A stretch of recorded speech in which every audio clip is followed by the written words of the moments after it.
Қазақстан 2050 стратегиясының еліміздің дамуындағы рөлі қандай? Қазақстан 2050 стратегиясының 7 саяси бағыты қандай? Қазақстан 2050 стратегиясында көзделген мақсат қандай? Осы сұрақтарға жауап беруге тырысайық. Елбасының Қазақстан 2030 ұзақ мерзімді стратегиясының негізгі жоспарланған жобалары межеленген мерзімінен бұрын іске асып, ендігі кезекте елдің дамуын бағдарлап, жолын айқындайтын ұзақ мерзімді стратегияның қажеттілігі туындады.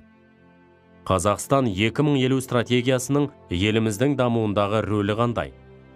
Қазақстан президенті Нұрсұлтан Әбішұлы Назарбаев 2012 жылы 14 желтоқсанда Қазақстан 2050 стратегиясы қалыптасқан мемлекеттің жаңа бағыты атты жаңа жолдауын халыққа таныстырды.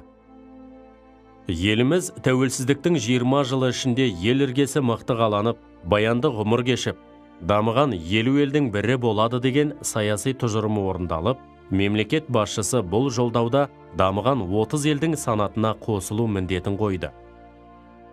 Қазақстан 2050 стратегиясының 7 саяси бағыты қандай? Бірінші, жаңа бағыттың экономикалық саясаты пайда алу, инвестициялар мен бәсекеге қабілеттіліктен қайтарым алу принципіне негізделген түгел қамтитын экономикалық прагматизм. Екінші, ұлттық экономикамыздың жетекші күші кәсіпкерлікті жан-жақты қолдау.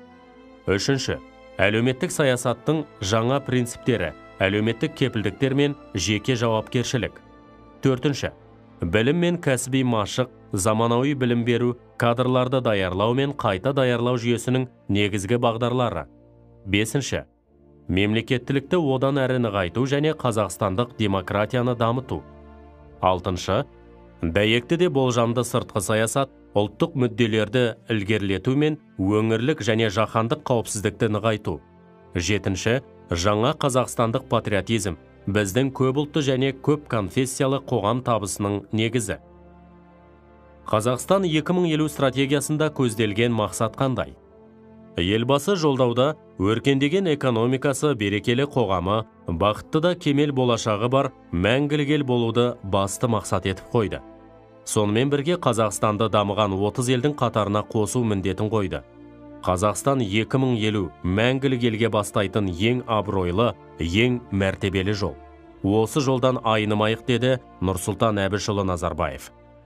Президенттің бұл жолдауы тәуелсіз еліміздің негізгі басым бағыттарын нақтылап, бүкіл қазақстандықтар үшін тың серпіліс әкелген игі бастама болды. Қазақстан атты егеменді еліміз дамушы мемлекеттер арасында биік шыңдарды бағындыру үшін бәсекелестіктің қатаң сындарына төтеп беріп, сүрінбей өтетініне сенімдіміз.